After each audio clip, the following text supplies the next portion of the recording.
पुढचा रिपोर्ट सांगोल्याहून।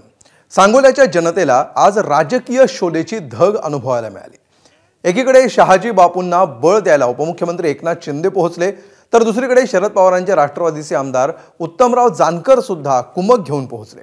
भाजपचे मंत्री जयकुमार गोरे, शेकापचे आमदार बाबासाहेब देशमुख आणि राष्ट्रवादीचे दीपक साळुंखे एकत्र आल्यामुळे सांगोल्याची लढत एकतर्फी वाटत होती। त्यामध्ये आज शिंदे जानकरांच्या सभेनं रंग भरला। पाहूया। सांगोल्याचा वाघ एवढा क्राउड आहे, एवढा लाईव्ह, म्हणजे सगळे पेटलेले लोक आहेत सगळे। जखमी शेर 55 वर्ष ज्यांनी एक निष्ठा तत्व सांभाळलं, ते 55 दिवसामध्ये घालवलेल्याचा मलाही राग आला। धोनी, कपिल देव या तालुक्याच्या राजाला सुद्धा भीक वाढायला लागला। सचिन तेंडुलकर या सगळ्या उपमा दिल्या आहेत उपमुख्यमंत्री एकनाथ शिंदेंनी। सांगोल्यात ते बोलत होते, अर्थात त्यांचे माजी आमदार शहाजी बापू पाटलांबद्दल। कारण गेले काही दिवस सांगोल्यात खऱ्या अर्थानं राजकीय शोले भडकले। तिथे महायुतीतले भाजप आणि शिवसेना हे दोन पक्ष एकमेकांसमोर उभे ठाकलेत। जयकुमार गोरेंच्या पुढाकारानं तिथे भाजप, शेकाप आणि राष्ट्रवादीचे दीपक साळुंखे अशी अनोखी युती झाली। त्यामुळे शिवसेनेचे माजी आमदार शहाजी बापू पाटील एकटे पडले। खिंडीत सापडलेल्या शहाजी बापूंची हिंमत वाढवण्यासाठी उपमुख्यमंत्री एकनाथ शिंदे सांगोल्यात धडकले। कोई माने या ना माने, सांगोल्यात वन अँड ओनली आनंदा भाऊ माने। बापू बरोबर आहे, दुसरी कुठं बघायचा विषयच नाही। बापूंनी काम सोपं केलंय, सगळे धनुष्यबाणच दिलेत। शासन आपल्या दारी, लोकांच्या दारी शासन घेऊन गेलो। 4 कोटी लोकांना त्याचा फायदा झाला। 4 कोटी। बापू तुमच्या बरोबर सगळे आपण आहोत। 2 तारखेपर्यंत मेहनत करा, बापू तुमच्यासाठी पुढचं सगळं आयुष्य तुमच्यासाठी पणाला लावतील। जोपर्यंत समोरच्यांचा निकाल लागत नाही, बरोबर ना, तोपर्यंत झोपायचं नाही।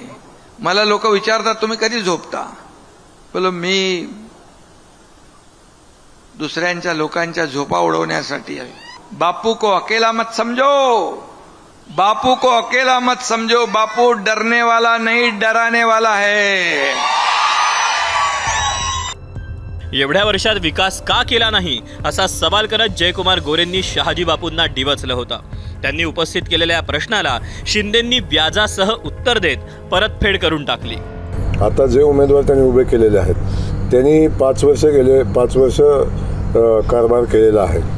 आता त्या कारभाराचा विश्लेषण करत असताना एवढे पैसे आल्यानंतर सुद्धा शहरामध्ये विकास काम का दिसत नाही? त्यामुळे कुणाचं तरी चालवण्यासाठी, कुणाचं तरी राजकीय अस्तित्व टिकवण्यासाठी ही निवडणूक नसावी।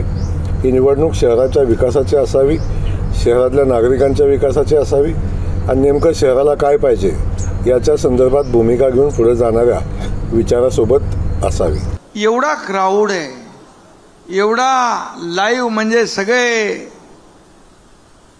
पेटलेले लोक आहेत सगळे।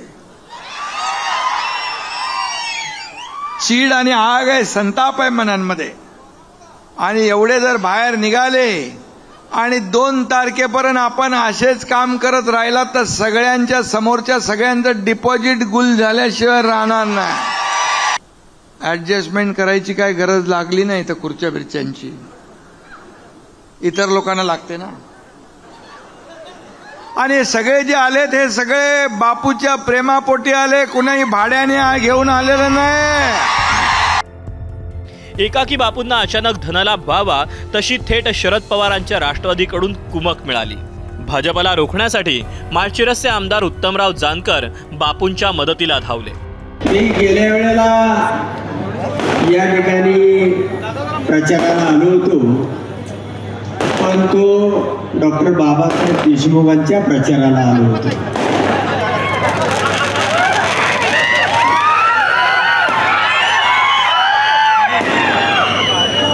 आणि जे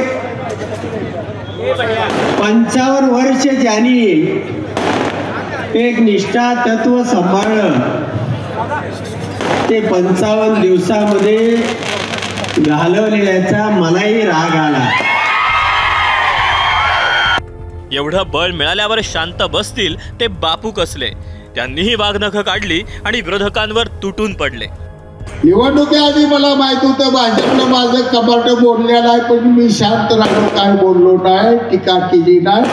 पराभवानंतर सुद्धा फडणवीस साहेबांवरून सांगतो मी भाजपवर आरोप केला नाही, पण भाजपने तर मदत शेका पक्षाला केली, तालुक्याला माहीत होतं तरी आम्ही सहन केलं, कारण मित्र पक्ष आपला. सोलापूर जिल्ह्यात अक्कलकोट, सांगोला, करमाळा आणि मोहोळ या 4 नगरपालिकेत शिंदे सेनेच्या विरोधात भाजप ताकदीनं उतरलाय. त्यातल्या 3 ठिकाणी एकनाथ शिंदेंनी सभा घेतल्या. त्यातली सर्वात महत्त्वाची सभा होती सांगोल्यात. शिंदेंच्या सभेनं सांगोल्याच्या निवडणुकीत चुरस भरली. आता जयकुमार गोरे आणि देवेंद्र फडणवीस याला उत्तर कसं देतात त्याकडे आपलं लक्ष असेल. सुनील दिवाण, एबीपी माझा, सांगोला. एबीपी माझा, उघडा डोळे बघा नीट.